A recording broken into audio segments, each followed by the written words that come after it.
en mal len mal dial amal ngit ka jen ran mi tela je mal re ngit ka do amena pol poin bo tela je ke je keri udan dong wan tan gak de kan ran rom ko run ka dong kiram mi ja chop re ngit ka de ni ka chenge gaga kan wan gora gwanu bijang hajimin kiran la wido kera min ladjatin la gor ko mi jak balo yar ni je karo adu mi wija wala chara ka gwam bar enu paliter dial tende kam du yena na chalo no ci dwal ka ke te ka chung jan lo de o tele je guat ko rom roy ni nene te ci batre dum ni ken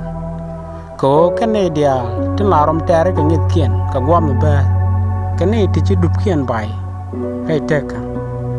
ka kwi ko je ka bat jan rom tere la kana chwa jako alama bikana long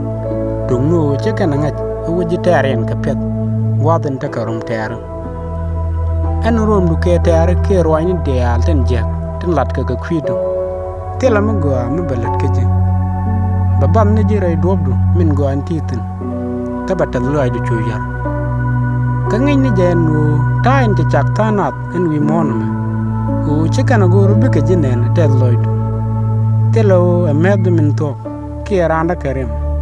lakan ngwan tu ngwan on ke kwi ko bi ka tad loy du nyon ka ngay ne je enu kene tin ci tek dien nyon ci kana gor bi ka takaro gor ka ne ti kon ti dero matke chu roy ni terorom ko chaji bu loka ken pel ne ken dialwa dud ni je tero duot kel kena je maladu ko en malu kanat apal point koro kamite ka goy ti la je ka kwi malab bi ka jang ne je